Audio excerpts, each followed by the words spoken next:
check.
Finally, I will Amravati, my native place also. Yes, sir. Now we have to come very often. Fourth number hour. Welcome, sir.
చూసుకోండి పద ఎట్లా ఉన్నాయి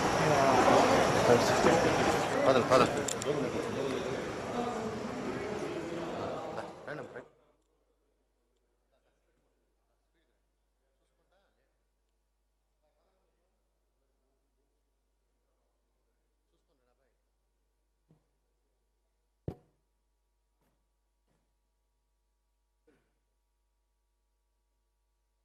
Most heartful welcome to the Honorable Chief Justice of India, Shri Bhushan Ramakrishna Gavai garu, on behalf of Andhra Pradesh High Court judges, on behalf of Andhra Pradesh High Court Advocates Association, and the people of Andhra Pradesh, we cordially welcome you, sir. Our Honorable Chief Justice is being accompanied by the Honorable Chief Justice of Andhra Pradesh, Shri Dhiraj Singh Thakur ji, and the Chief Minister of Andhra Pradesh, Shri Nara Chandrababu Naidu garu, and the President of the Advocates Association, Shri K.K.Convention garu, and accompanied by learned Advocate General Shri Damalpati Srinivas garu. We heartfully welcome you, sir, to this august occasion.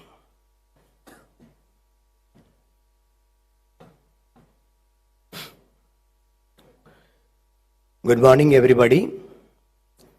I welcome Honorable the Chief Justice of India, Shri Bhushan Ramakrishna Gavai garu, Honorable Chief Justice of Andhra Pradesh, Shri Dhiraj Singh Thakur ji, Honorable Chief Minister of Andhra Pradesh, Shri Nara Chandrababu Naidu garu, Honorable High Court Judges of Andhra Pradesh High Court, Judicial Officers, learned Additional Solicitor General, learned Advocate General, learned Deputy Solicitor General, learned Public Prosecutor, Registrars of High Court of Andhra Pradesh, Senior Advocates, Law Office of the State, and Advocate Brothers and Sisters, print and electronic media. welcome to one and all. I request Shri K. Chidambaram Garu, Senior Advocate and President, AP High Court Advocates Association, to come on to the dais and to adorn the chair.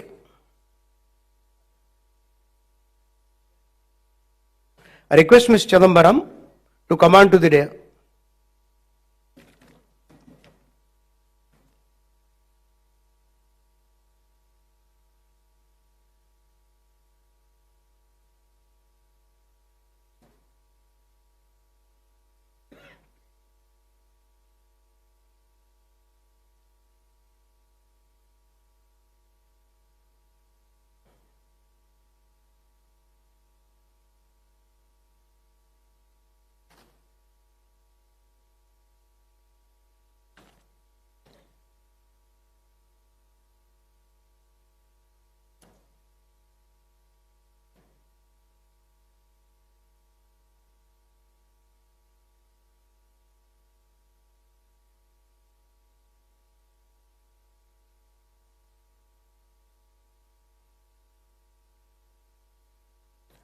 ఈనాటి సభలో భారత ప్రీతమ ప్రధాన న్యాయమూర్తి శ్రీ భూషణ్ రామకృష్ణ గవాయి గారు, Andhra Pradesh high court ప్రధాన న్యాయమూర్తి Shri justice Dheeraj Singh Thakur గారు, అలాగే మాననీయ ఆంధ్రప్రదేశ్ ముఖ్యమంత్రి శ్రీ నారా చంద్రబాబు నాయుడు గారు, అలాగే ఆంధ్రప్రదేశ్ హైకోర్టులో ఉన్నటువంటి మాననీయ న్యాయమూర్తులు, అలాగే రాష్ట్రంలో వివిధ జిల్లాల నుంచి విచ్చేసినటువంటి న్యాయమూర్తులు, అలాగే print and electronic media, Andhra Pradesh high court advocates association న్యాయవాదులు, అలాగే వివిధ జిల్లాల నుంచి ఈ కార్యక్రమాన్ని వీక్షించడానికి విచ్చేసినటువంటి న్యాయవాదులు, వివిధ హోదాలలో ఈ కార్యక్రమాన్ని సక్సెస్ చేయడానికి వారి వారి వంతున వారి వారి సేవా కార్యక్రమాలను విస్తరింపజేస్తున్నటువంటి Guntur principal district judge, Guntur collector, అలాగే కృష్ణా గుంటూరు జిల్లా న్యాయాధికారులు, వారి బృందానికి హృదయపూర్వకమైనటువంటి స్వాగతం సుస్వాగతం పలుకుతా ఉన్నాం.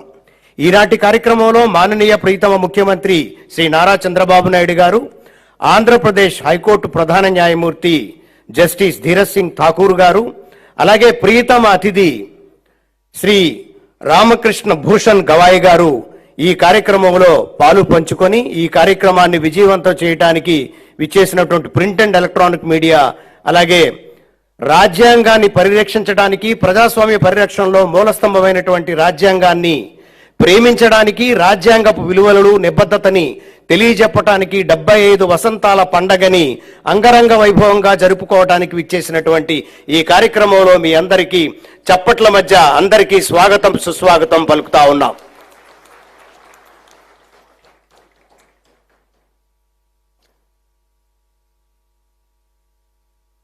చిదంబరం గారు share.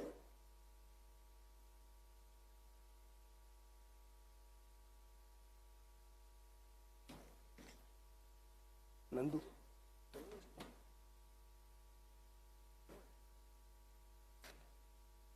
Now I request Shri K. Chidambaram Garu, Senior Advocate and President of AP High Court Advocates Association, to come on to the dais and adorn the chair. Agala? Oh, sorry. I'm sorry, extremely sorry.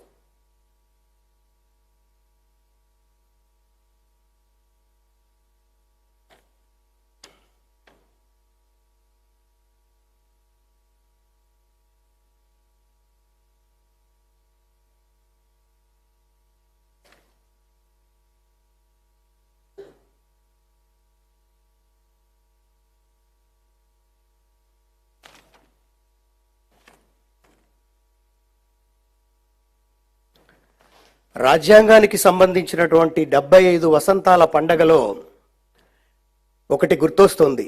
Krishnaveni నదీ తరంగాల గజ్జల సవ్వడిలో కనకదుర్గమ్మ చలని ఒడిలో ముగ్ధ మనోహరంగా అత్యంత శోభాయమానంగా వెలసిల్లుతూ సకల కళలకు నిలయమై ఆంధ్రదేశానికి ఆరిముత్యమై విరాజిల్లుతూ కృష్ణకు ఒడ్డున ఆంధ్రకు మధ్యన అమరావతి నగరంలో వెలసినటువంటి ఈ C.K.Convention సభా భవన ప్రాంగణాన ఈ కార్యక్రమానికి విచ్చేసినటువంటి మాననీయ ప్రియ ముఖ్యమంత్రి శ్రీ నారా చంద్రబాబు నాయుడు గారికి, ఆంధ్రప్రదేశ్ చీఫ్ జస్టిస్ ప్రధాన న్యాయమూర్తి శ్రీ జస్టిస్ ధీరజ్ సింగ్ ఠాకూర్ గారికి, భారత ప్రీతమ ప్రధాన న్యాయమూర్తి శ్రీ జస్టిస్ భూషణ్ రామకృష్ణ గవాయి గారికి, ఆంధ్రప్రదేశ్లో విశిష్టమైనటువంటి ఆంధ్రప్రదేశ్ హైకోర్టులో సేవలు అందిస్తున్నటువంటి మా ఆంధ్రప్రదేశ్ రాష్ట్ర హైకోర్టు న్యాయమూర్తులకు, అలాగే జిల్లాలలో పనిచేస్తున్నటువంటి న్యాయాధికారులకు, ఈ కార్యక్రమాన్ని నిర్వహిస్తున్నటువంటి ఆంధ్రప్రదేశ్ హైకోర్టు అడ్వకేట్స్ అసోసియేషన్ బృందానికి, అలాగే న్యాయవాద మిత్రులకు, సీనియర్ న్యాయవాదులకు, జూనియర్ న్యాయవాదులకు, మహిళా న్యాయవాదులకు, సోదర సోదరీమణులకు, ప్రింట్ అండ్ ఎలక్ట్రానిక్ మీడియా వ్యక్తులకు, ఈ కార్యక్రమాన్ని సక్సెస్ఫుల్గా నిర్వహించడానికి సహకరిస్తున్నటువంటి ఆంధ్రప్రదేశ్ రాష్ట్ర ప్రభుత్వానికి హృదయపూర్వకమైనటువంటి స్వాగతం సుస్వాగతం పలుకుతూ, కొంచెం సభ చప్పగా ఉంది కాబట్టి ఆ వెనకున్న వాళ్ళంతా మీ చప్పట్లతో హర్షధ్వానాలతో ఈ కార్యక్రమం విజయవంతం చేయవలసిందిగా మీ అందరినీ హృదయపూర్వకంగా ఆహ్వానిస్తా ఉన్నాను. ఈ రోజున జరుగుతున్నటువంటి 75 వసంతాల భారత రాజ్యాంగ పండగకి సంబంధించినటువంటి కార్యక్రమంలో మాననీయ భారతదేశపు ప్రధాన న్యాయమూర్తి జస్టిస్ భూషణ్ రామకృష్ణ గవాయి గారు మరికొద్ది క్షణాలలో రాజ్యాంగపు విలువలు, రాజ్యాంగపు శక్తి, రాజ్యాంగం అది భవిష్యత్తుకు సంబంధించినటువంటి వ్యవస్థలో ఎటువంటి కీలక పాత్ర మనకు వహిస్తోంది, ప్రజాస్వామ్య మూల స్తంభాలలో రాజ్యాంగం కీలక పాత్ర, సర్వసత్తాక ప్రజాస్వామ్య రాజ్యాంగం మనం ఎలా రక్షించబడుతుంది, ఆ రాజ్యాంగాన్ని రక్షించబడటంలో ఈ భారత న్యాయ వ్యవస్థ కీలక పాత్ర ఏంటి అనేటువంటి అంశానికి సంబంధించినటువంటి ఈ వివిధ అంశాల మీద మాట్లాడడానికి నిష్ణాతులైనటువంటి వ్యక్తులు, వారితో పాటు మన భారత ప్రధాన న్యాయమూర్తి భూషణ్ రామకృష్ణ గవాయి జస్టిస్ గారు కూడా ఈ కార్యక్రమంలో పాలు పంచుకున్నటువంటి ఈ కార్యక్రమానికి మీ అందరికీ స్వాగతం సుస్వాగతం పలుకుతూ, యాంకర్గా నాకు కొంత లిమిట్ ఇచ్చారు కానీ తప్పలేదు, ఇక్కడ డయాస్ వేకెంట్ అవడం వల్ల మాట్లాడవలసినటువంటి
Now I request Shri K. Chidambaram Garu, Senior Advocate and President of AP Advocates Association, to come on to the dais and adorn the chair.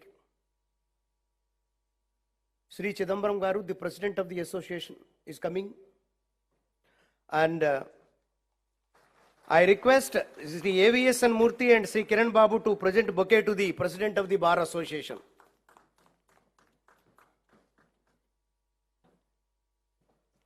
Now I request Shri Dammalapati Srinivas Garu, the learned Advocate General, State of Andhra Pradesh, to come on to the dais and adorn the chair. Shri Dammalapati Srinivas Garu, the Advocate General of AP. I request Swarnalata and Umadevi, Executive Committee members, to present the bouquet to the Advocate General Shri Dammalapati Srinivas Garu.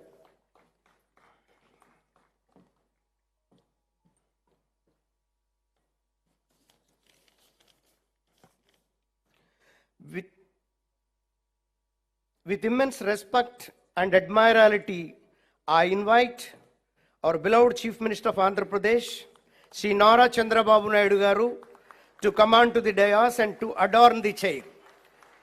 Shri Nara Chandrababu Naidu Garu, the Chief Minister of Andhra Pradesh, is now coming on to the dais. I request Jampani Sridevi and Tota Yogeshwar Rao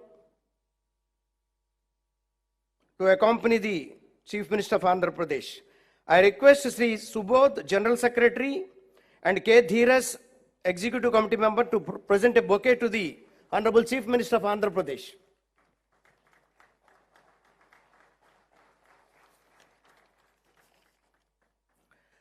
Now I request the Honorable Shri.Justice Dhiraj Singh Thakur ji, the Chief Justice of Andhra Pradesh, to come on to the dais and to adorn the chair. And I request Prasannala, EC member, to accompany thee.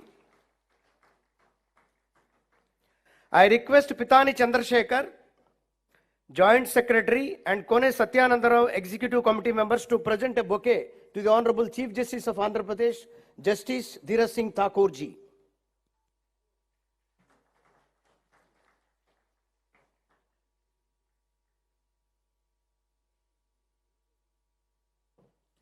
Now the affectionate guest of the today's function, I request the Chief Justice of India, Shri.Justice Bhushan Ramakrishna Gavai ji, Chief Justice of India, to come on to the dais and adorn the chair.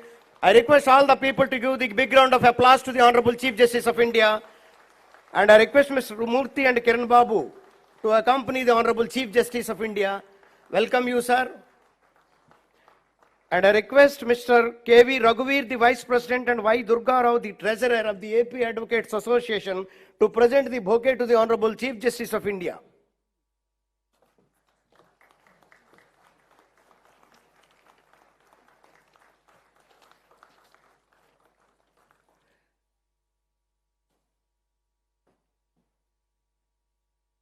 And now I request Mr. Chidambaram, the President of the AP Advocates Association, to take over the further function procedure.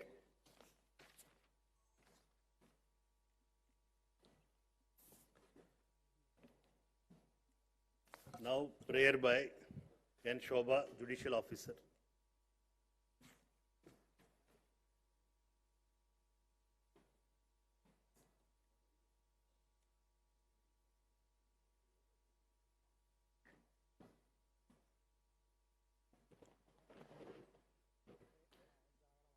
Good morning, everybody. Vande Mataram, Vande Mataram, Sujalam, Sufalam, Malayaj Sitalam, Sasyashyamalam, Mataram, Vande Mataram. Suprajosna pulakitayamini pullakusumita drumadala shobini suhasini sumadura bhashini sukadam varadam mataram vande mataram vande mataram.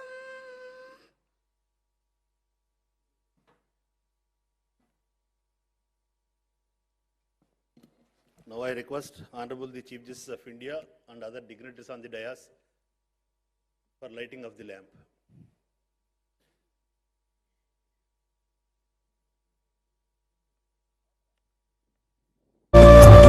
Shubham kurutvam kalyanam arogyam dhanasampada. Shubham kurutvam kalyanam arogyam dhanasampada.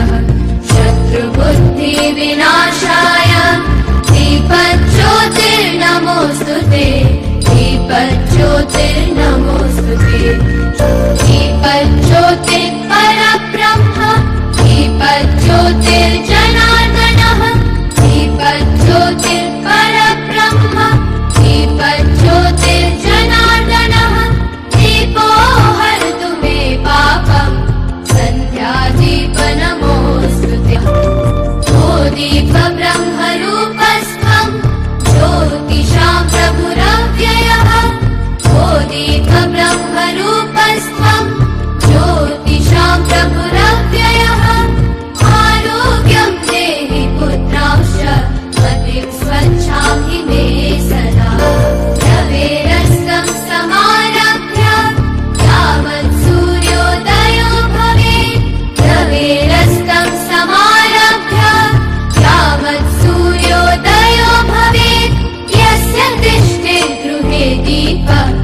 परित्र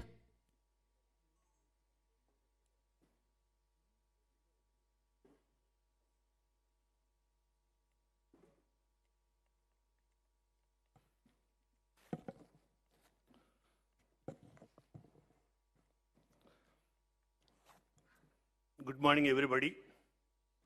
I welcome Honorable the Chief Justice of India, Shri.Justice Bhushan Ramakrishna Gavai ji, Honorable the Chief Justice of Andhra Pradesh, Justice Dhiraj Singh Thakur ji, Honorable the Chief Minister of Andhra Pradesh, Sri Nara Chandrababu Naidu garu, Honorable Judges of High Court of AP, Learned Additional Solicitor General, Learned Advocate General, Learned Solicitor General, Learned Deputy Solicitor General, Learned Public Prosecutor, Registrars of High Court of AP, Judicial Officers, Senior Advocates, Law Officers, Officials of the Government, Advocate Brothers and Sisters, and other invitees.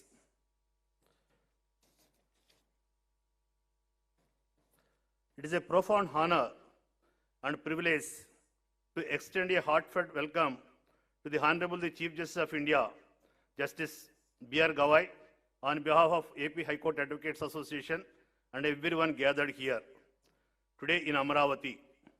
Your presence graces this occasion with immense dignity and inspires us all to reaffirm our commitment to justice, equality, and the rule of law. Justice B.R. Gavai has charted an extraordinary legal journey, beginning as an advocate in 1985 and rising to become the 52nd Chief Justice of India in 2025.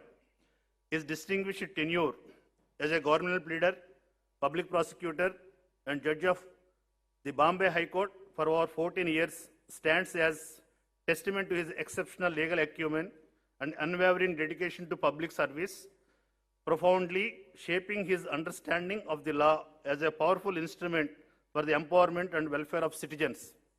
Among his landmark Supreme Court judgments are the historic decision upholding the abrogation of Article 370, transforming Jammu and Kashmir's constitutional status, validating the demonetization scheme of 2016, and the striking down of the electrical bond scheme for violating water rights to information. Justice B.R. Gavai's conquering opinion in a landmark ruling upholding the power of states to create subclassification within scheduled castes to ensure fair reservation benefits added valuable constitutional insights, emphasizing the need of social justice to adapt to the realities of marginalized communities. Justice Gavai's illustrious career stands as a beacon of integrity, compassion, and judicial excellence. His journey from the bar to the bench and now to the highest judicial office in the land reflects not only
Honorable Justice Dhiraj Singh Thakur ji, Chief Justice of Andhra Pradesh.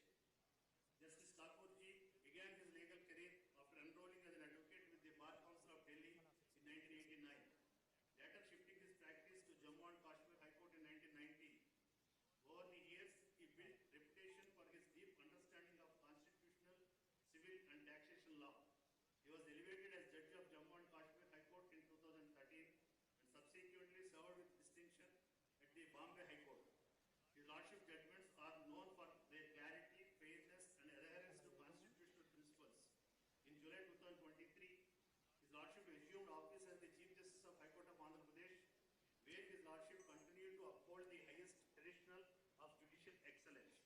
Lordship is instrumental for various welfare activities being done by the AP High Court Advocates Association in the interest of its members. Throughout his illustrious career, Justice Thakur has been admired for his intellectual rigor, humility, and unwavering commitment. Blend of legal insight and compassion, qualities that define the finest members of the judiciary. On behalf of the AP High Court Advocates Association, it is my privilege to warmly welcome His Lordship Justice Dhiraj Singh Thakur on this occasion. We are deeply honored by Your Lordship's gracious presence and will look forward to hearing Your Lordship's words of wisdom and inspiration. Thank you, sir.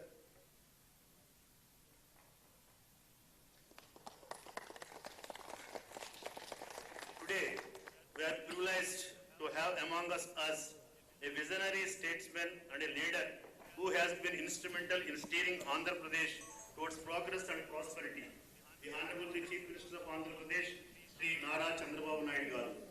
I welcome you, sir, on behalf of the AP High Court Advocates Association. Chief Minister's name is synonymous with dynamic governance, forward-looking leadership, and unwavering commitment. Has demonstrated that leadership is not merely about authority, but about service, compassion, and a vision. His administration has prioritized inclusive growth, ensuring the development reaches every corner of the state and benefits every section of the society.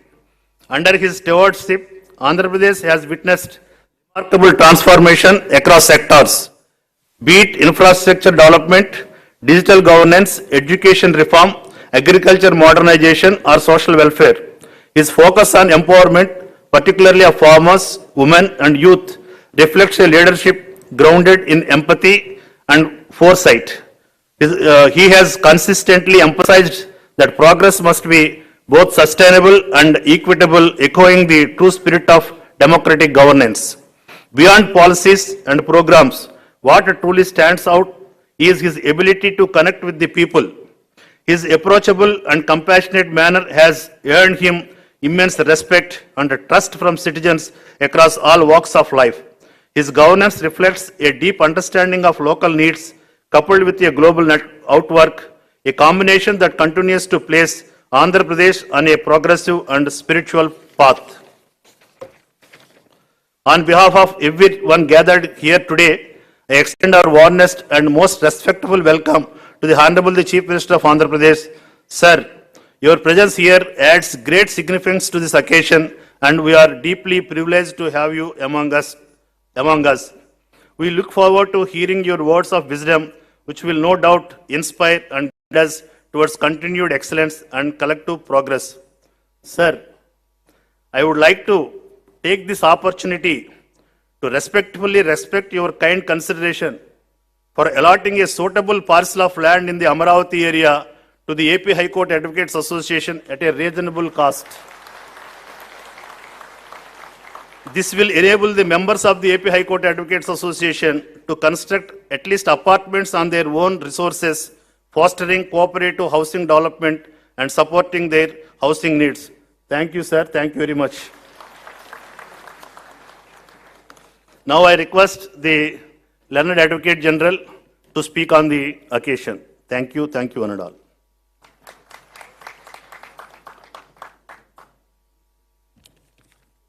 Honorable Sri Justice Bhushan Ramakrishna Gavai, Chief Justice of India, Honorable Sri Justice Dhiraj Singh Thakur ji, Chief Justice of Andhra Pradesh, Sri Nara Chandrababu Naidu garu, Chief Minister of Andhra Pradesh,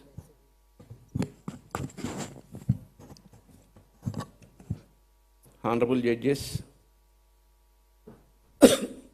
Sri K. Chidambaram, Chief President, AP High Court Advocates Association, Honorable Judges of District Judiciary, Senior Advocates, Friends of the Bar, and distinguished guests. It's an honor and privilege that Sri B.R. Gavai, Honorable Chief Justice of India, Sri Dhiraj Singh Thakur, Chief Justice of AP, and Sri Nara Chandrababu Naidu, Chief Minister of AP, have graced us with their presence today. It is with immense pride that I stand before you today on this momentous occasion celebrating the Indian Constitution.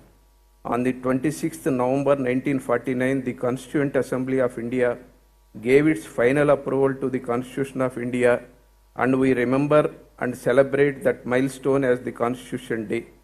The Constitution is not only a legal charter, but a reflection of the aspiration of a free and democratic India. It is our compass and our North Star, guiding us through the complexities of a diverse and dynamic society. As Dr. B.R. Ambedkar rightly observed, the Constitution is not a mere lawyer's document, it is a vehicle of life, and its spirit is always the spirit of age. Nothing encapsulates the statement better than the several judgments of the Honorable Supreme Court, recognizing the dynamic nature of the Constitution and recognizing it for truly what it is, a living organ and an embodiment of our shared commitment to building an India that is just, inclusive and equitable. We observe this dynamism every day, most recently when the Honorable Justice B.R. Gavai, present with us today, in his important and landmark subclassification judgment, found that the Constitution has provided us with the means to interpret it by considering the stark ground realities so that the country can achieve real equality as envisaged by the founding fathers. He found that Constitution itself provides us the means to truly and equally provide for oppressed classes, and an equivalent duty is also cast upon the executive and legislature to ensure that policies are framed to achieve the said object. True economic and social growth is only possible when all the citizens are provided for duly upholding the constitutional values. Honorable Chief Justice Gavai's judgment in the demonetization case and in upholding the validity of an unstamped arbitration agreement has paved way for significant economic reforms and ease of doing business. He stood against corruption, demanded accountability, promoted rights and dignity through several of his judgments, including the Prabir Purkayastha's case. The Constitution is termed as a living document due to the liberal interpretation it is capable of. Equally, it does not exist in a vacuum, but is judged and amended to suit the evolving needs. From Keshavananda Bharati to the subclassification judgment, we can see that the Constitution does not exist detached from our society. Rather, it exists in the present. It exists for those who are and those who will be, so that the idealist vision may become a reality. As B.R. Ambedkar said, however good a constitution may be, if those who are implementing it are not good, it will prove to be bad. However bad a constitution may be, if those implementing it are good, it will prove to be good. The judiciary is the final arbiter and interpreter of the Constitution, and we as advocates have immense duty to uphold the constitutional values and we have to remind ourselves that fight for such values is not fought in grand gestures but in the quiet, relentless pursuit of fairness and justice. It is fought in every petition filed to protect citizens' rights and in every argument advanced to uphold justice. We therefore have to ensure that we implement the Constitution and its principles in its true letter and spirit. As rightly recognized by the Honorable Supreme Court, it is always profitable to remember the famous line of Lawrence H. Tribe that a constitution is written in blood rather than ink, and we need to ensure that the essence of the Constitution is preserved in its present form. Thank you.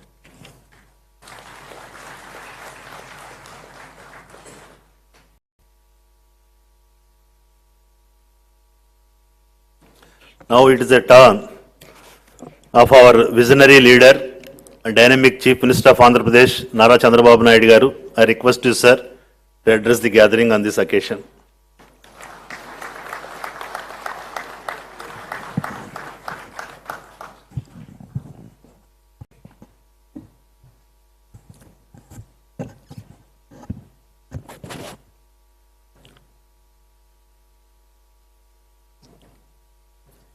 Honorable Chief Justice of India, Shri.Justice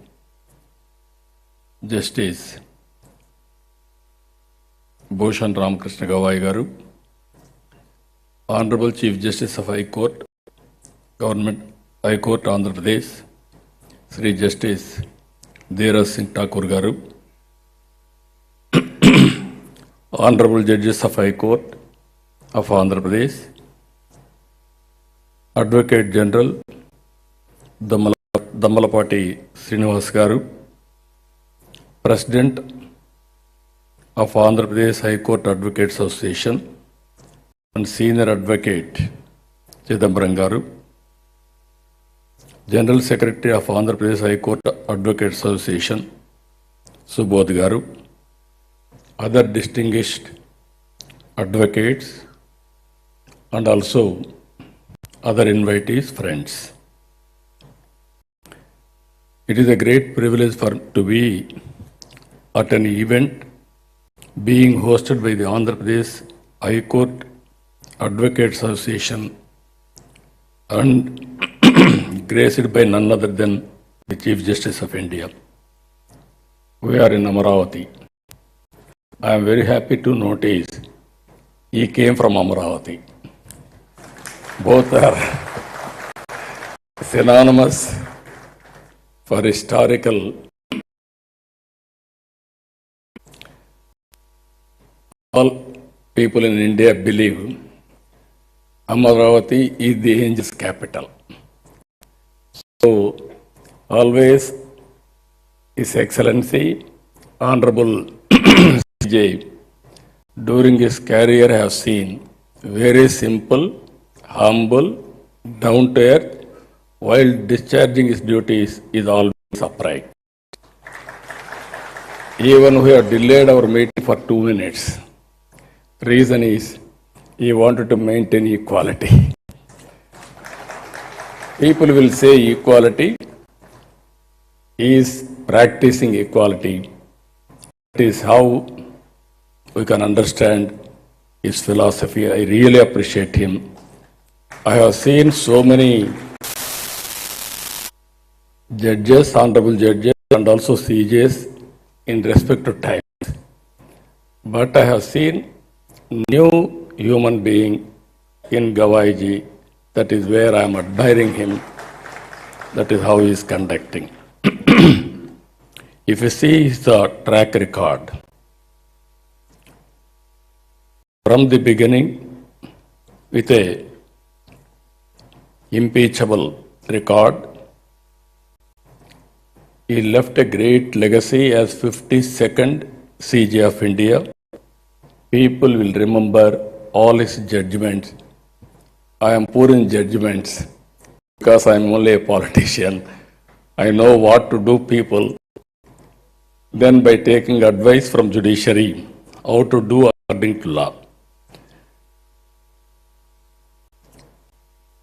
We all have witnessed his distinguished professional journey as a lawyer, as a judge of the High Court and Supreme Court judge, under the Chief Justice of Highest Court. I look forward to an enlightened keynote address. Always I am saying I am a student. I wanted to hear people, learn from them what all possible for execution I want to execute. This time, all of us has to remember Ambedkar ji. Ambedkar has given excellent constitution for all of us. All times tested constitution. I am here as a chief minister. Our Gavai ji is here as CJI. Our CJ from High Court, we are all because of him. That is the strength of our constitution. Even beauty of our constitution, Narendra Modi ji has claimed very proudly, I was a chai wala. Chai wala has become Prime Minister of India, and also not only Prime Minister of India, great Prime Minister of India ever we have seen. He will create a record. That is the beauty of this constitution, to uplift people. We have seen so far, originally 17 crore voters, now around 97 crore voters in 24. So many elections, so many democracies we are seeing. One of the best democracy in the world, India, no doubt about it. And also, countries are progressing in communist countries because there is no election. Countries are progressing in rulers, kingdoms, even Gulf countries. But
visit so many countries for marketing our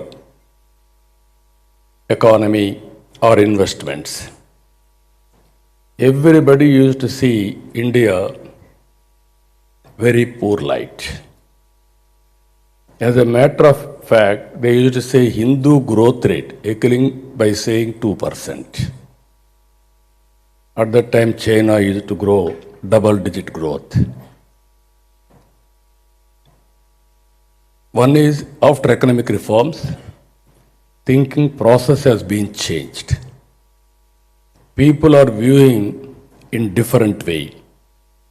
Mid-90s, IT revolution. India has taken first mover advantage, that has been changed totally. Now we are having demographic dividend as a windfall.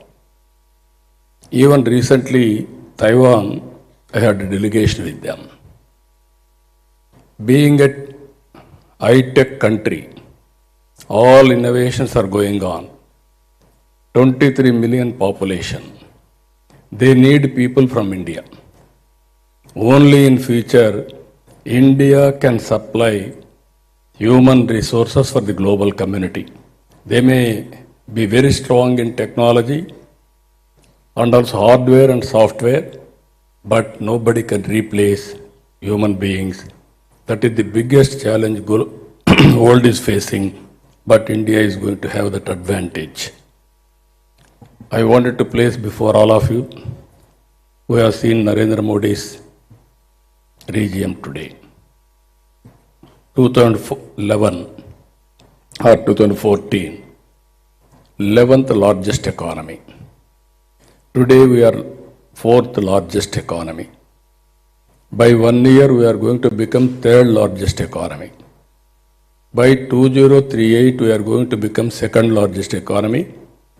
2047, 100 years of independence. Now we are celebrating 75 years of constitutional adoption. I am confident India will be #1 country in the world. That is the power of India and Indians.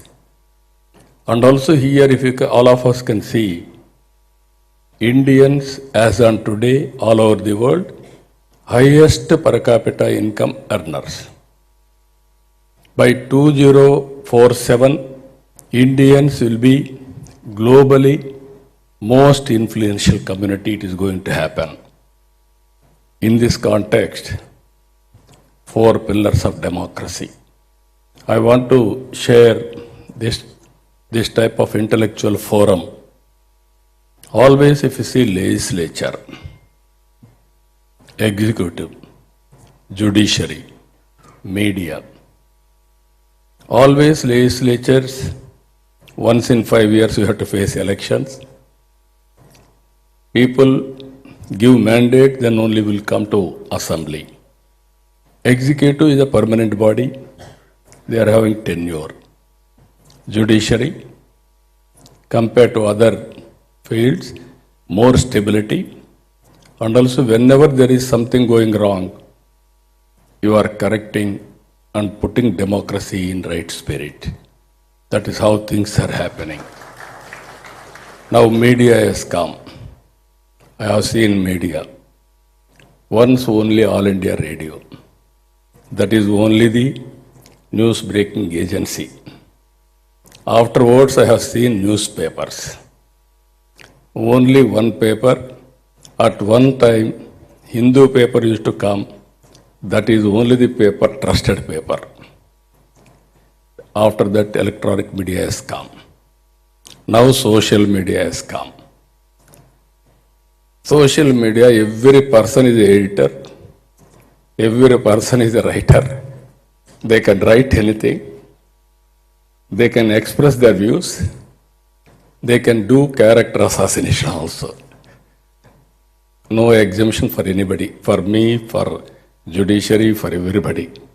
That is how we are facing today. This is the right forum. I wanted to interact all of you. We wanted to maintain vibrant democracy. And at the same time, nation first. We are all here. Nation is great. We will be proud of it. If nation is not great, all of us will be looked down. This is where I am asking all of you to contribute further. If you see one thing, Ambedkar has given, one person, one vote. Even some constituents didn't give equality for everybody. Even women, some great countries didn't give equal rights. Only the country, poor, rich, no gender bias, or even billionaire, even poorest of the poor are having one vote. That is the biggest advantage for Indian democracy. And here, he gave political equality or equity. Now it is our responsibility to bring social equality and economic equality. That type of society, that type of nation we have to build. For that, always I consider public policies are deadly combination. Around 1995, I created one public policy promoting information technology. Within 25 years, Hyderabad, because of knowledge economy, highest per capita income, and also today all Telugu community and Indians all over the world, highest per capita income earners. That is only one public policy. Now we have to see further. Rich and poor are dividing. Sharp division. Consciously, all of us has to create how to bridge the gap between rich and poor. Everybody will have better living standards. I have seen so many things. Now I am dedicating myself. I am working with all your blessings. Wealthy, healthy, happy society that will be long sustainable. Compared to any other country in the world, Indian family system and values are the best in the world. That is giving so much of strength for all of us. We have to prove that is where our Honorable Prime Minister is saying always, Vasudhaiva Kutumbam. Total globe is one family. We are seeing global good and also everybody's welfare, everybody's happiness, and at the same time, we should not interfere any sovereign powers. Anybody will interfere in our sovereign powers. That is what he thought Sindoor. It will repeat, anybody will violate. I am very happy in this intellectual forum to share some of my thoughts. I need your feedback, continuous effort. We are all building great nation. We are all partners. People like Honorable Justice Gavai has to guide this nation continuously for upliftment of this great nation. With this, I am thanking all of you. Thank you, Ananda.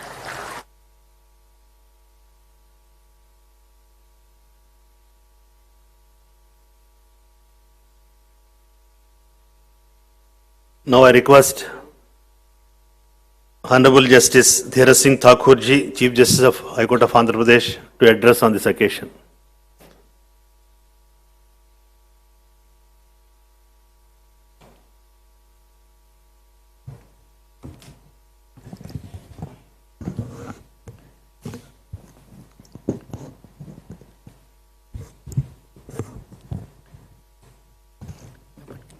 This comes in face. Keep it slightly.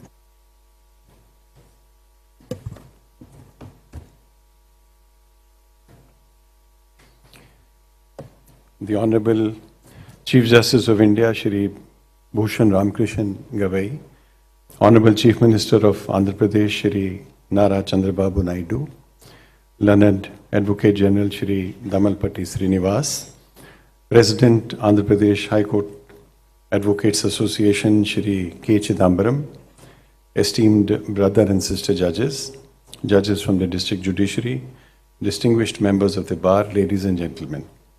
Today we gather here to celebrate the 75th year of India's adoption of the Constitution. There is a deep sense of pride and achievement for the many milestones that we have attained over the decades. Consider the context in which we began our journey towards independence under the colonial rule. It was not easy. For the British, India was a huge landmass with an equally huge and complex population.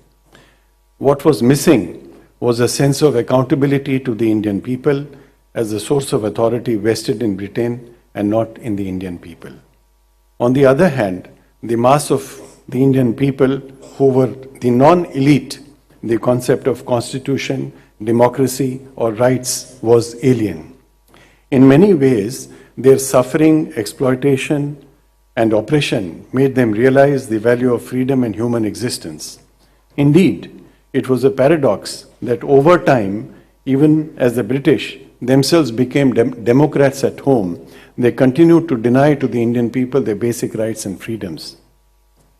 Therefore, the making of the Constitution by the Indian people for the Indians is not just a facet to be stated textually, but is an experience, a reflection of a deep emotion, philosophy, and a sense of belonging. On December 13, 1946, the objective resolution presented in the Constituent Assembly of India spelt out the vision of a new India. It declared that territorial unity and integrity of India should be preserved. As a sovereign independent republic, India would derive power from the people with social, economic and political justice, equality and freedom guaranteed to all Indians. It also declared protection and safeguards for minorities, backward, disadvantaged and the poor. This spirit of the Constitution was later embodied in the preamble of the Indian Constitution, which was adopted on November 26, 1949. Throughout the deliberations in the Constituent Assembly, three concerns dominated the debates: national unity and integrity, democratic institutions, and social revolution in an interwoven way, as none of it was possible to achieve in the absence of the other. Parliamentary democracy with adult franchise was the obvious choice, given our familiarity with the British working in India. Clearly, from integration of princely states to centralized federation, which we call the Union of India, to fundamental rights, directive principles, and constitutional schedules, there is no better example of indigenization of democracy than that of India. While fundamental rights were borrowed from the American Constitution, India went beyond the formal equality provision to add substantive equality element by providing for reservations for scheduled castes and scheduled tribes. Again, it is significant to mention that the Indian Constitution, which had the rare distinction of being one of the most comprehensive constitutions of the world, with 395 articles, 22 parts and 8 schedules, when it was framed, began to seem inadequate in the face of continuing changes in the society, over time calling for additions and alterations in the existing scheme of things. Arguably, citizens' perceptions about events, situations, needs and aspirations change over time, which has evidently resulted in 106 amendments to the Constitution of India till date. We can recall how institutional dynamics post-independence put the Constitution of India to test, as in the First Amendment to the Constitution in 1951. Subsequent decades brought into focus landmark cases, each of which, while raising critical questions of law on fundamental rights, basic structure, and parliamentary propriety, also shaped the norms and procedures of democratic institutions in India. Cases like Shankari Prasad, Sajjan Singh, Golaknath, Keshwananda Bharti, S.R. Bomai form crucial chapters in the constitutional history of India. Apart from this, a host of other enactments till date, like the Women's Reservation Act, the Sexual Harassment of Women at Workplace Prevention, Prohibition and Redressal Act, Criminal Law Amendment Act of 2013, the Lokayukta Act, the Muslim Women Protection of Rights on Marriage Act 2019, illustrate the adaptability of Indian legal system to change.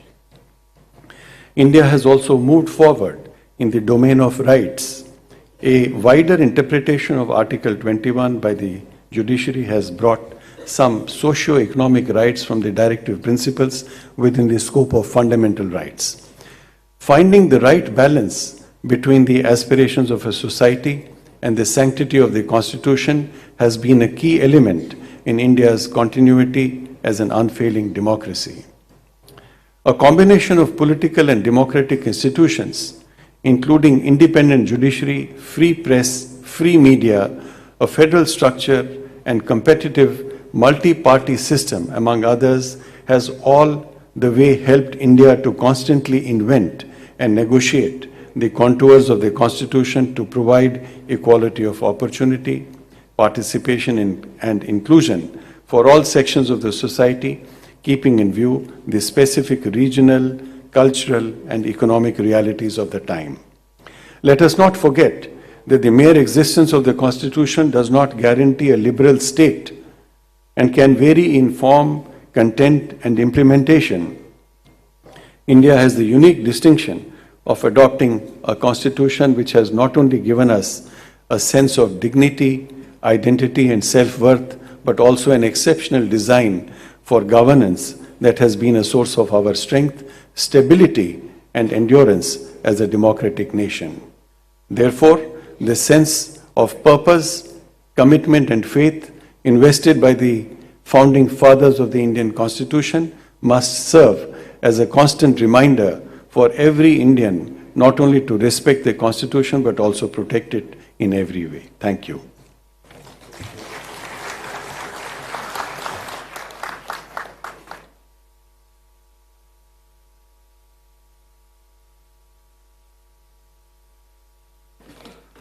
Now, we are all eagerly waiting to hear His Lordship's, the Honorable the Chief Justice of India, Bhushan Ramakrishna Gavai ji, on the topic of India and the living Indian Constitution at 75 years. Now I request the Honorable the Chief Justice of India to address the occasion.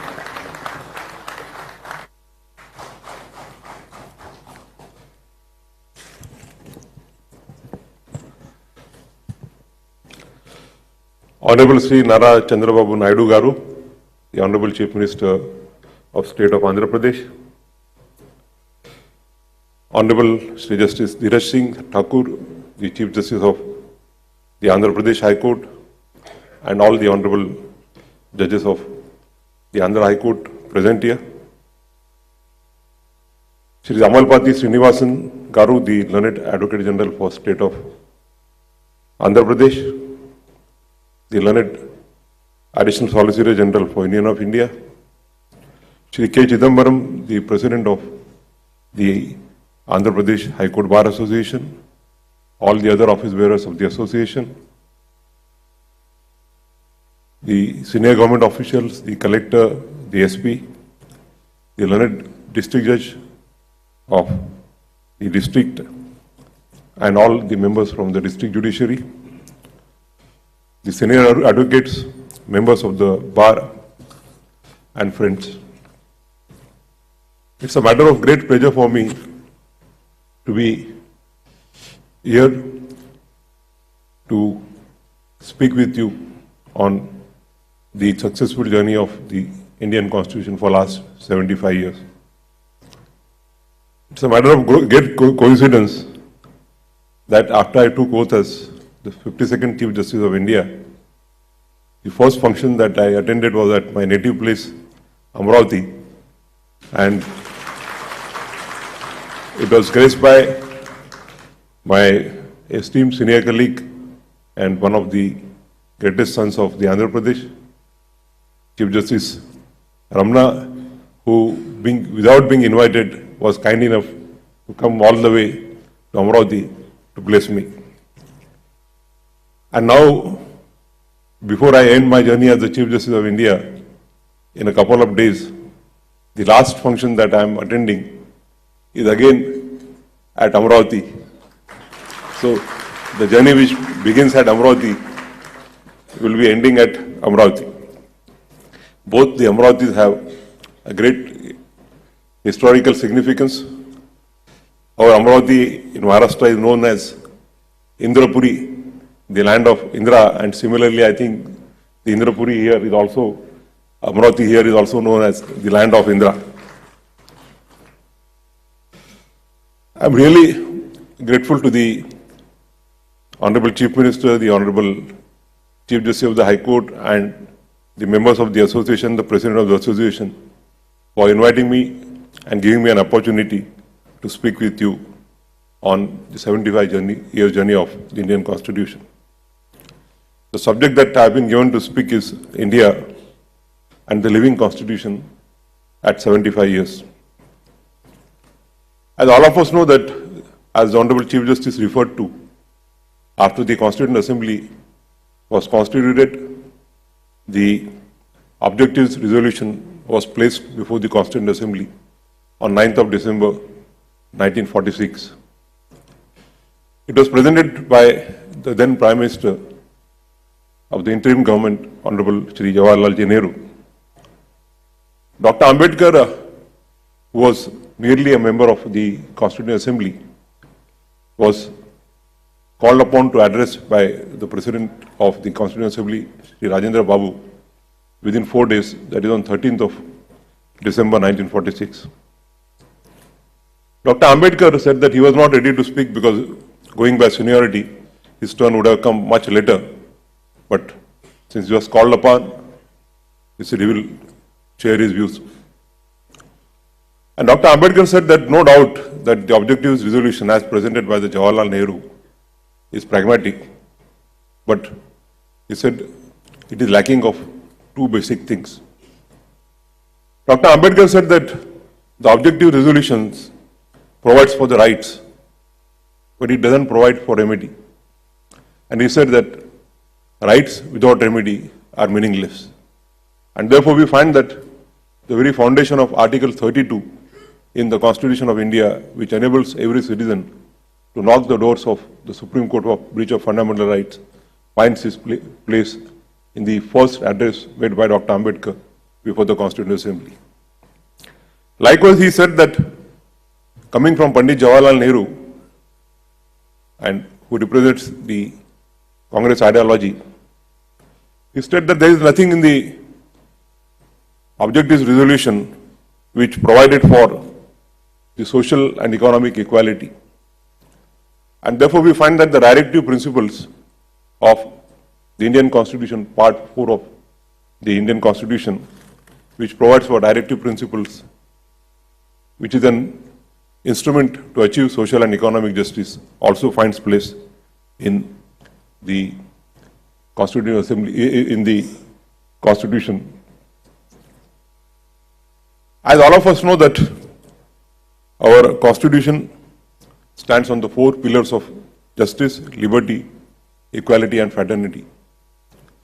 The Constituent Assembly put in Herculean labors for drafting the Constitution.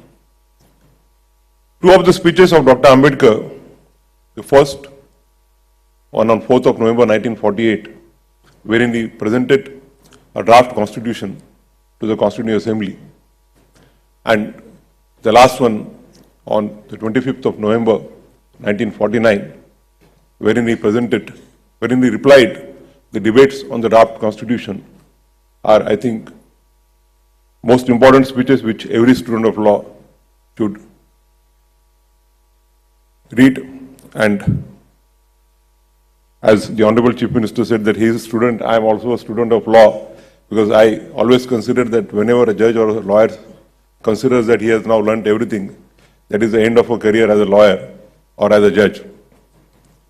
And therefore, as a student of law, we must reflect upon the Constituent Assembly debates which went on for almost a period of 2 years and more, to understand what is the constitutional philosophy behind our Constitution.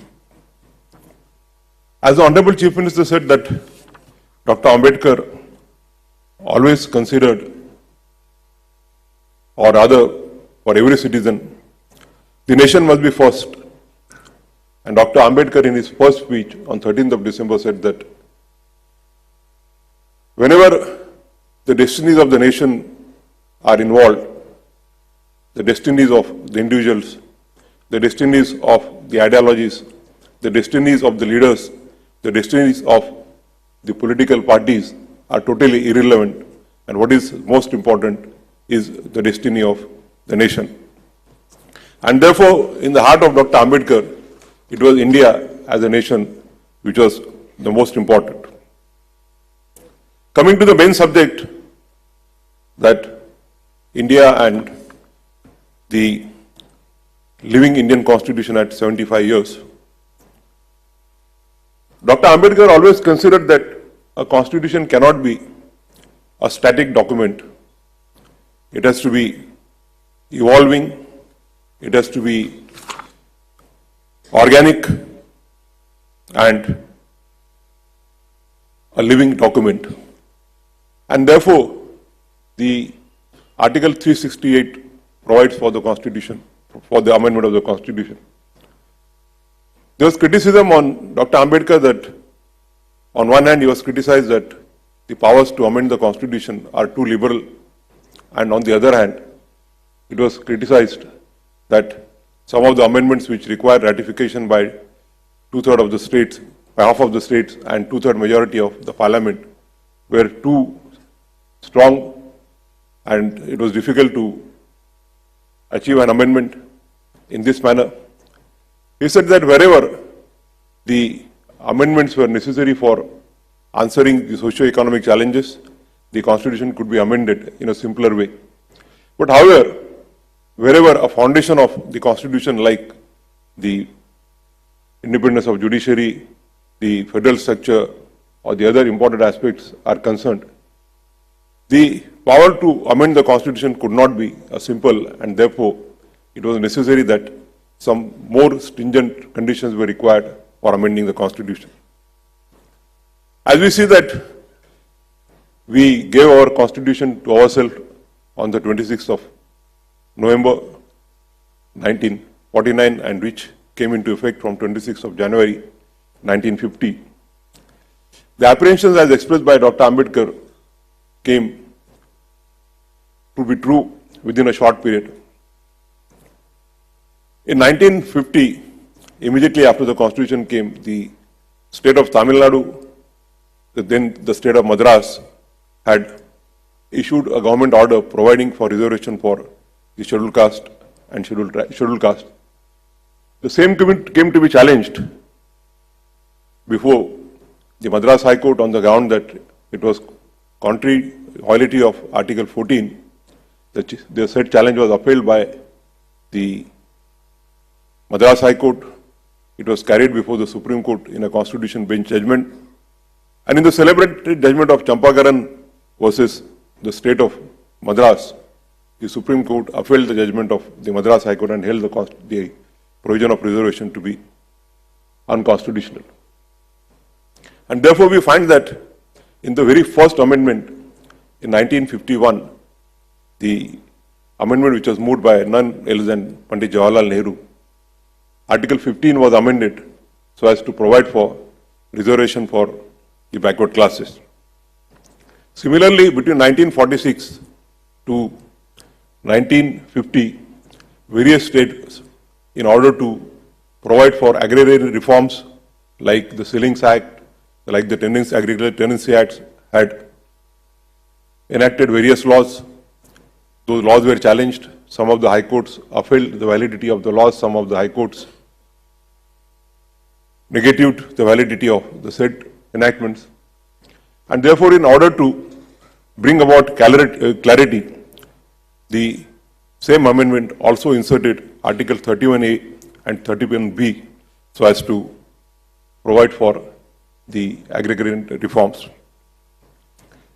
The issue with regard to amendment of the Constitution came to be considered by the Supreme Court as early as in Shankari Prasad, to which the learned Chief Justice has referred to.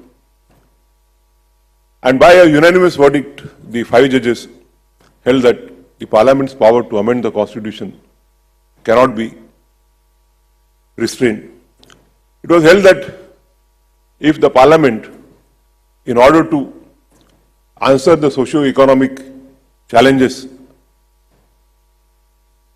faced by the subsequent generations, is restricted for amending the Constitution, then the Constitution would not be a static or would not be a living document, and it will be a static document. That was subsequently considered in Sajjan Singh, by virtue of 3-2, the power of the Constitution, power of the Parliament to amend the Constitution came to be upheld. But the seats of dissent were sowed in the very same judgment. Justice Hidayatullah said that to hold that the Parliament's power to amend the Constitution are unbridled, and they can even amend the Constitution to take away the fundamental rights, I would require stronger reasons than the ones given in Shankari Prasad. Justice Mudolkar, he said that if the power to amend the Constitution is to be construed as taking away the basic features of the Constitution, then the word amend will have no importance and it will amount to changing the Constitution. And therefore we find that the concept of basic structure as evolved in Keshavanand Bharati has its roots in the case of Sajjan Singh. Subsequently, the 9 judges in Golaknath held that the powers of the Parliament to amend the Constitution were restricted and it could not amend the Constitution in a manner it takes away the fundamental rights of the citizens. That gave rise to the 24th, 25th and 26th Amendment, by which various articles were either inserted or amended so as to carry forward the goal of the Indian Constitution of achieving social and economic justice. The same came to be challenged in the Keshavanand Bharati, wherein the Supreme Court, for the first and so far for the last time, sat in a combination of 13 judges. Insofar as the power to amend the Constitution is concerned, the court was virtually split by 6-6 6 judges took a view that the powers of the parliament to amend the constitution are unbridled and the parliament by majority can amend the constitution in any manner. However, the 6 judges took a view that the parliament's power to amend the constitution are restricted and it cannot amend the constitution to take away the fundamental rights guaranteed to the citizen. It is only the view of Justice H.R. Khanna, partly accepted by 6 on one hand and partly accepted by 6 on the other hand, which is now the view in Keshavanand Bharati.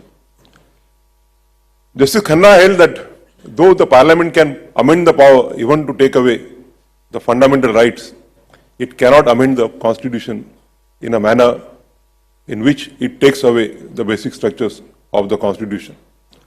And therefore, the concept of basic future as found in Sajjan Singh, which was amplified as basic structure in Keshavanand Bharati, is what is the law which holds the field.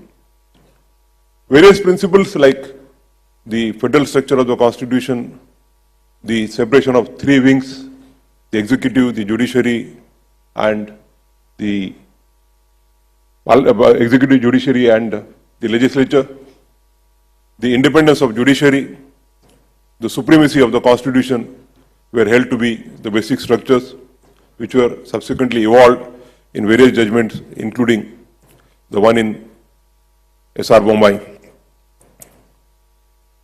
As has been observed by the Honorable Chief Minister, it is all the 3 wings of the Constitution, that is, the legislature, the executive, the judiciary, which are enjoined upon to carry forward the mandate of the Constitution to bring in social and economic justice.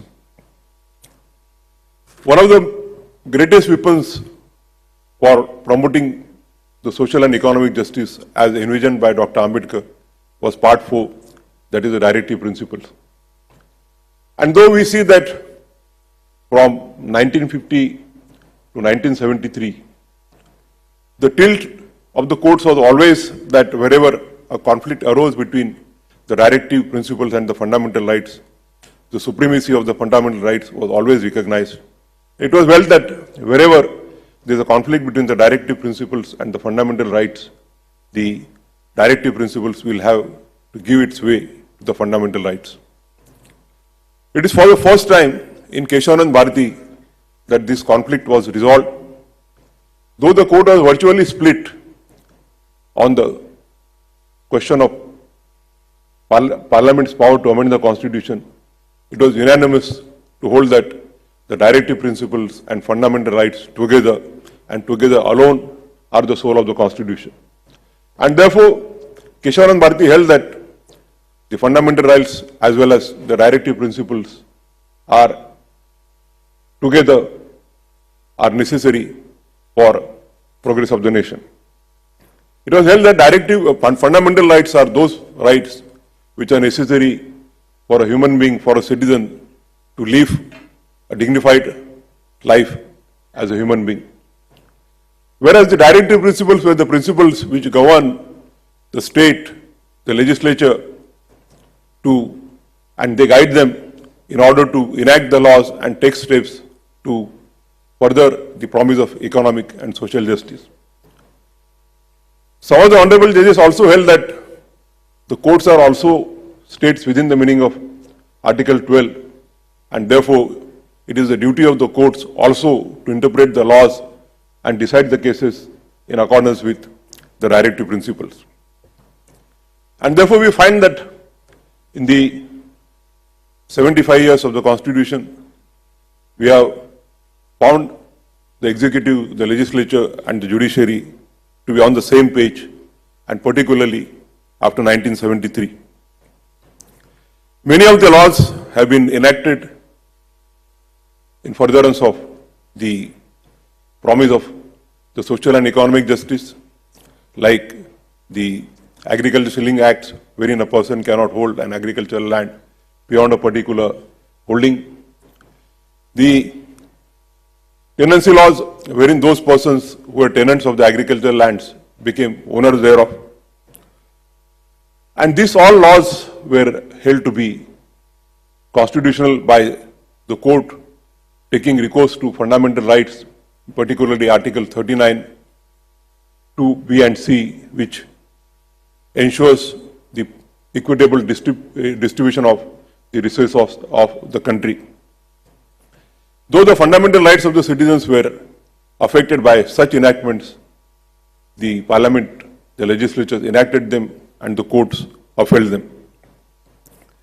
Insofar as scheduled caste and scheduled tribe is concerned, to which again the Honorable Chief Justice referred with regard to reservation, the earlier view, as could be found in the cases of Devdas and Balaji, was that sub-article 4 of Article 16 was an exception to the main article of 16, and it was only a permissible way of providing reservation. But however, the 7 judges bench in N.M. Thomas overruled that view, and it held that Article 16.4 was only an empathetic way of saying that it is already inbuilt in Article 14 and Article 16. It held that Article 14 and 16 promise an equality of opportunity to all the citizens in the country. But it said that equality of opportunity does not mean that equal opportunity to all the citizens. It said that if equal opportunity to provide it to all the citizens, then it will lead to nothing else but more inequalities. And therefore, a special treatment to those who are lagging behind was already inbuilt in Article 14 and Article 16. It has been further carried forward in Indira Swani, the 9 judges bench, which held that the reservation was not an anti-meritarian, and it also held that the reservation could be provided even by an executive instruction, and it was not necessary that it has to be by a legislative piece. Recently, in the last year, we sat in a 7 judges combination to consider the issue with regard to sub-classification. All 7 of us, out of 7, the 6 of us took a view that a sub-classification was permissible. If the state government finds that even among the scheduled caste, certain sections of the society, section of the scheduled caste are not adequately represented, and if it is found that only a particular sections in the scheduled caste have taken the benefits of the reservation, then the state cannot be precluded of its right of providing a special treatment to those who are underrepresented. I also went further and took a view that the concept of criminal layer, as has been found in the judgment of Indira Swani insofar as the other backward classes are concerned, should also be made applicable to scheduled caste, though my judgment has been widely criticized on that issue. But I still hold that judges are not supposed to normally justify their judgments, and I still about a week to go. But if a person who is an IS officer, he becomes a chief secretary, and his son gets the best of education in a city like Hyderabad or Bangalore, could a child of a poor agricultural labor studying in the village, though both belonging to scheduled caste, could be equated? And my answer to that was no. It denied equality of opportunity. 3 of the learned judges concurred with my view. And therefore, the concept of equality has to be ensured that the equality should not be only a paper equality, but a real equality. Insofar as women are concerned, we know that Dr. Ambedkar used to say that women are the most backward amongst the citizens of the country. As all of us know that in Maharashtra, Mahatma Jyotiba Phule and Savitribai Phule had to fight with the fundamentalists in those times, even to provide basic education to women. And Mahatma Jyotiba Phule, to whom Dr. Ambedkar used to consider as guru. Incidentally, Baba Sahib Ambedkar was born in a year in which Jyotiba Phule passed away and they could not have an opportunity to meet each other. But he always considered him as a guru.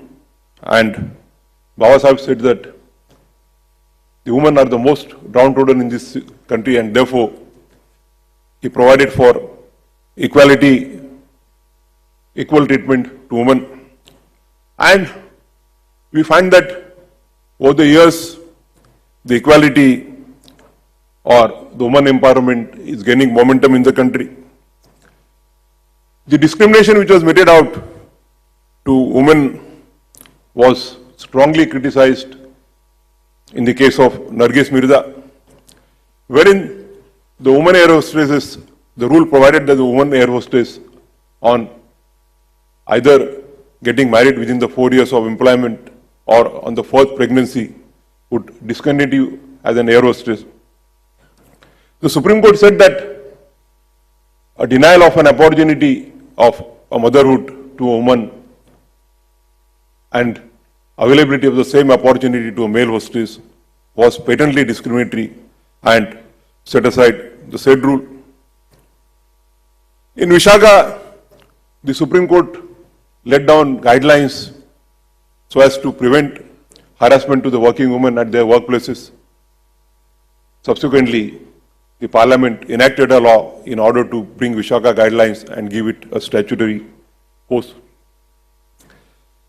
In the case of Babita Punia, the Supreme Court paved the way of equal opportunity to the women.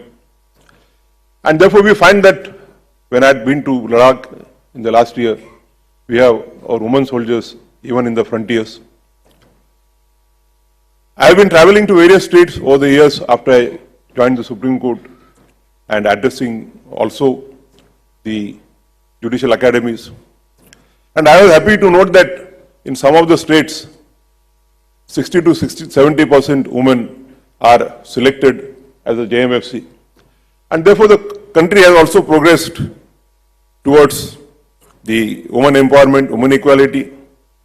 I am happy to see a large number of women judicial officers and women lawyers present here. One of them is my gift to your High Court. Disha Chaudhary, who was my law clerk in the first batch, is present here. And therefore we find that in the last 75 years, we have substantially progressed when we are referring to reservation. The 103rd Amendment has provided for Article 6 of 15, which provides for reservation to the economically weaker sections. One of the latest amendments, the 106th Amendment, provides for reservation of 1/3 seats in Parliament and the legislature to women. Dr. Ambedkar always used to say that education is very important and the rights without education are without use. Unless a person is aware about his rights, unless he is educated about his rights, the rights would not be no assistance to him. And therefore the Supreme Court, as early as 70s, in the case of Mohini Jain and Unni Krishnan, held the right to education as one of the fundamental rights. Subsequently, the Parliament, by bringing in Article 21A to the Constitution, also upheld the right to education to be a fundamental right. And therefore now we have a right to free education to the children up to 14 years.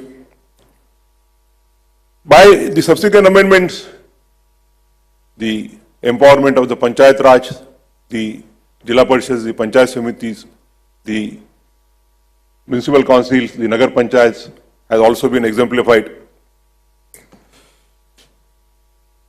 The earlier view was that only the fundamental rights which are incorporated in Part 3 would only be the fundamental rights. But Maneka Gandhi onwards, the Supreme Court has exemplified that anything which flows from the trinity of Article 14, 19 and 21 would be construed to be a fundamental right. And therefore we see plethora of rights: right to food, right to shelter, right to potable water, right to medical treatment, and so on. As evolved in the cases of M.C. Mehta, the right to pollution-free environment, the right to potable water, and as evolved by the Supreme Court in the case of T.N. Godavaranam, the right to environment, the right to ecology, are all evolved to be the fundamental rights. Dr. Ambedkar, on his last speech in 25th of November 1949, gave a warning to all of us. He said that by one vote, one person, one vote and one principle, we have assured a political economy to the citizens of the country. But in our preamble, we have assured justice, social, economic and political to all our citizens. And he said that a political economy, political justice, political equality without the social or economic equality beneath it are of no use. And he said, what does he mean by social and economic equality? And he answered that a country or a society which believes in equality, liberty and fraternity as ways of its life is what he means by a social and economic justice. And he said that equality, liberty and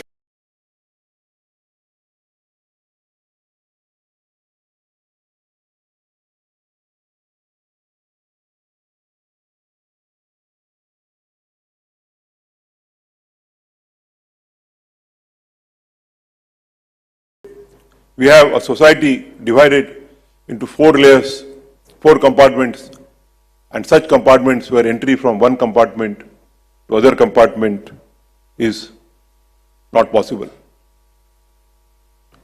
And therefore he said that unless we eradicate these inequalities, the edifice of democracy which we have so laboriously built would collapse like a house of cards. And I must say that in the last journey of 75 years, the legislature, parliament, the executive and the judiciary have acted in furtherance of the goal of the economic and social justice as envisioned by the Constitution. Various laws, maybe agrarian reforms in the favor of, so as to protect the exploitation of laborers. One of the first cases was Vijay Cotton Mills versus the Union of India, wherein the Minimum Wages Act, notification under the Minimum Wages Act came to be challenged on the ground that if a citizen is willing to work in my farm or in my factory for 10 rupees, why should I be compelled to pay 20 rupees? It will be violatory of my fundamental rights. The Supreme Court answered that the promise made in Article 43 of providing living wages cannot be an empty promise, and it has to be given in reality. And therefore many enactments have been enacted by the Parliament, by the state legislature, so as to take forward the promise of social and economic justice. The executive has taken steps like providing reservation to the scheduled caste, scheduled tribe, the other backward classes. The Constitution has been amended even to provide reservation in promotions. The judiciary, at least from 1973 onwards, has always ruled in favor of the enactments which upheld the promise of the social and economic justice. Or rather, in one of the cases, Vaman Rao versus State of Maharashtra, while upholding a legislature legislative piece of legislation in furtherance of economic and social justice. Chief Justice Y.V. Chandrachud, speaking for the bench, held that more and more such legislations would be welcome so as to take forward the promise of economic and social justice. In Minora Mills, he said that directive principles and fundamental rights together are necessary for taking forward the social and economic justice. He said that they are like two wheels of a golden chariot of Indian Constitution. You span one wheel and the efficacy of entire chariot comes to a standstill. And therefore, in last 75 years, we have seen that the country has substantially progressed in taking forward the promise of social and economic justice. Millions of landless laborers have been benefited by the selling laws. The lands taken by the landlords has been distributed to them. The tenants who are tilling the land have become owners of the land. The working conditions of the labor have been ameliorated, have been enhanced. The bonded labor which was prevalent has been banned. The Supreme Court, on a postcard litigation in the case of Bandhuwa Mukti Morcha, ensured that the living conditions of the bonded laborer, firstly the bonded labor was abolished and the living conditions of the laborers working in the mines were ensured so that their working conditions become healthy. We have had various enactments like the Food Security Act and so on. We have seen that on account of the affirmative action, the highest office of the country, the President of India, has been occupied twice by a person from scheduled caste, first by Mr. Narayanan and Mr. Ramnath Kovind. For the first time, we have a President of India who is not only a woman but also represents the tribal community. We have had a Prime Minister of India who was a woman, and as the Honorable Chief Minister rightly observed, the Prime Minister of India who says that it is only because of the Indian Constitution that a chaiwala could become the Prime Minister of the country. We had a speaker belonging to the scheduled caste from your own state, Mr. Balayogi, and also a speaker who belonged to scheduled caste and also a woman, Veera Kumari. We have in various states the chief secretaries, the director generals of police who belong to scheduled caste, scheduled tribe, and also women. As the Honorable Chief Minister said, that it is only because of the Indian Constitution that he could become the Chief Minister or I could become the Chief Justice of India. Coming from a humble background, from a school predominantly in a semi-slum area in Amravati, a municipal school, I could reach the highest office in the judiciary and contribute in my humble way to the nation building only because of the Indian Constitution of India. And therefore, for any constitution, the journey of 75 years is not too long. The constitutions have lived in certain countries for hundreds and hundreds of years. But I would be saying that in the last 75 years, the Indian Constitution has not been a static constitution. It has been a living constitution responding to the socio-economic changes. It has been organic, it has been living, and an evolving document carrying out the amendments needed to answer the socio-economic challenges as found in the society. As the Honorable Chief Minister stated that his aim is to prosper the state towards wealthy, healthy, and happy state. Later on this 75th year of the Constitution, the 75 years would come to an end shortly on 26th of November to 2025. Let us all resolve that the Parliament, the legislature, the executive and the judiciary and above all, the citizens of this country carry forward the mandate of socio-economic justice and see to it that the justice reaches last citizen of this country. Thank you very much.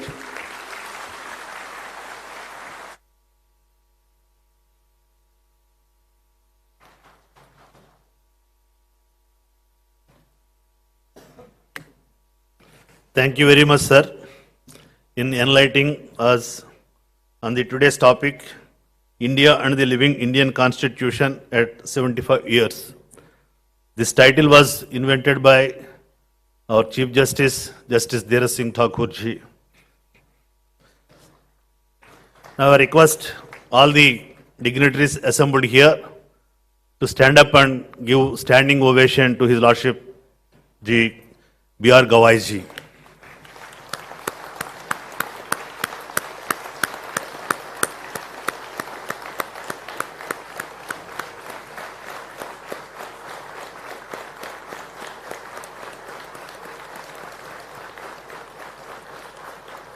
Thank you, one and all. Now I request all the executive committee members of the AP High Court Advocates Association to come over to the dais to honor the dignitaries on the dais.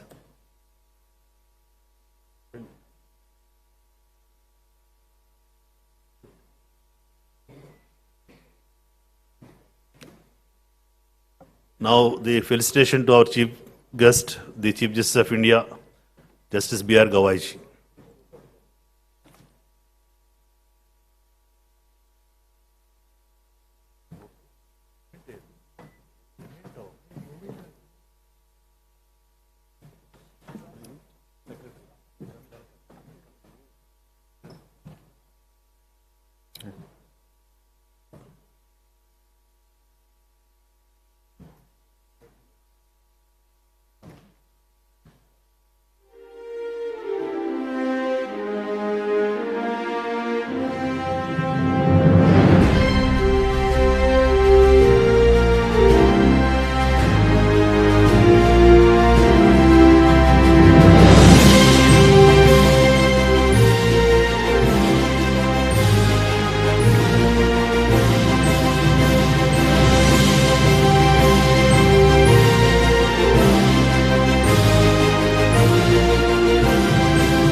the Judicial Officers Association wanted to felicitate the dignitaries on the dais. Now I request them to come over to the dais.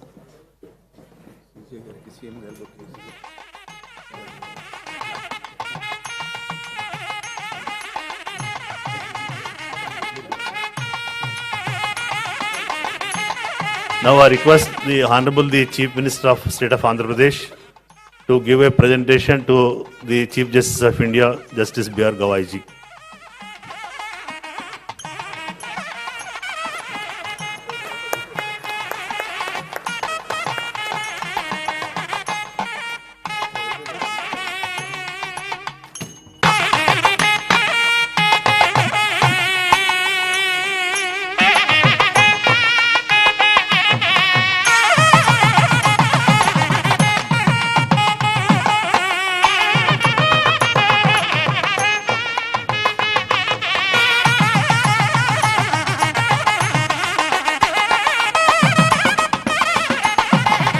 Judicial Officers Association wanted to felicitate His Lordship Justice B.R. Gavai.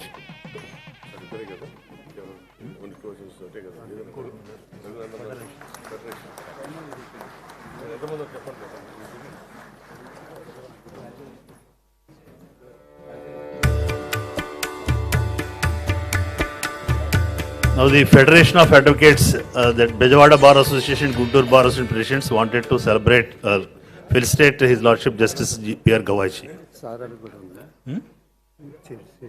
Okay. Wait. Change.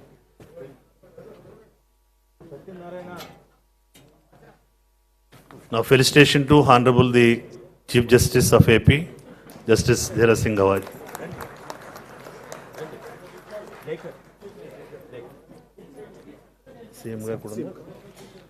Now the presentation to the Honorable the Chief Minister, Nara Chandrababu Naidu garu.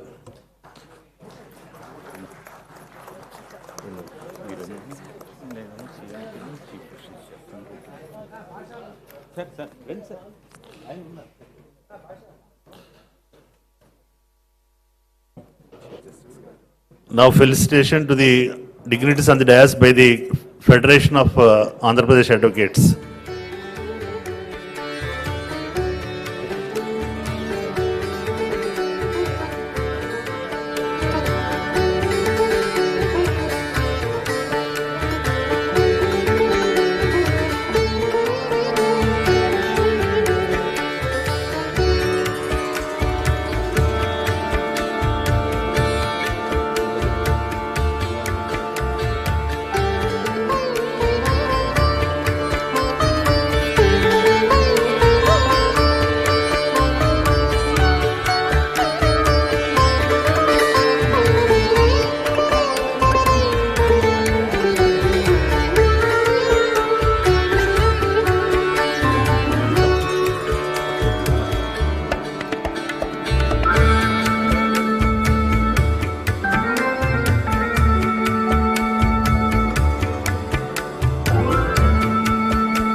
On behalf of the Bar Council of Andhra Pradesh, felicitation to the Honorable the Chief Justice of India by B.V. Krishna Reddy with Gajamala.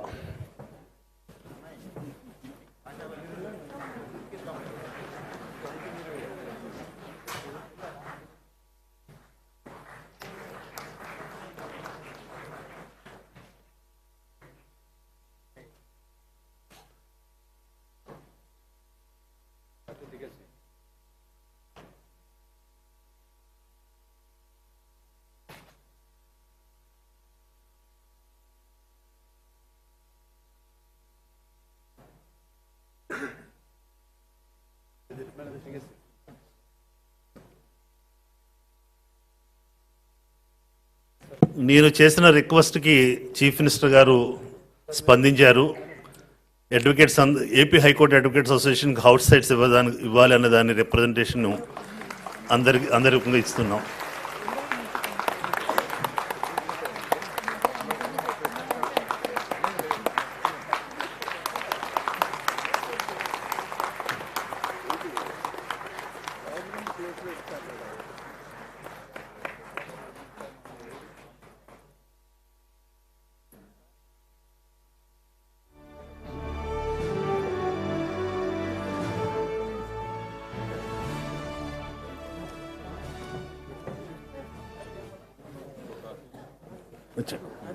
మన రిక్వెస్ట్ని తప్పనిసరిగా consider చేస్తామని హామీ ఇచ్చారు. Feasibilities అన్ని work out చేసి వారికి సభాముఖంగా ధన్యవాదాలు తెలియజేసుకుంటున్నాను. Now vote of thanks by the General Secretary of the AP High Court Advocates Association, Mr. Subodh. I request him to propose the vote of thanks. Respected dignitaries, distinguished guests, ladies and gentlemen, it is my privilege and honor to extend a heartfelt vote of thanks on this memorable occasion. At the outset, I express our deepest gratitude to Honorable Chief Justice of India for graciously accepting our invitation and for delivering the keynote address that has truly enriched this event with inspiring thoughts and vision. Our sincere thanks also to the Honorable Chief Justice of High Court of Andhra Pradesh for continuous guidance and encouragement to make the event a grand success. We are equally grateful to the Honorable Chief Minister of Andhra Pradesh for gracing this occasion with his esteemed presence and involving the government officials to organize the event in a befitting manner. I thank the learned Advocate General of State for extending his wholehearted support in the successful organization of this event. A special word of appreciation is due to registrars of High Court of Andhra Pradesh, the Government of Andhra Pradesh, the District Judge Guntur, the District Collector Guntur, the Sub-Collector Tenali, and Superintendent of Police Guntur. Their cooperation and assistance have been invaluable in ensuring that all arrangements were carried out smoothly. We also thank the members of the print and electronic media for their coverage and to all police personnel whose efforts ensured the seamless conduct of this event. Finally, heartfelt thanks to everyone whose direct or indirect contributions made this program a grand success. Thank you all. Now photograph by the executive committee with the dignitaries on the dais.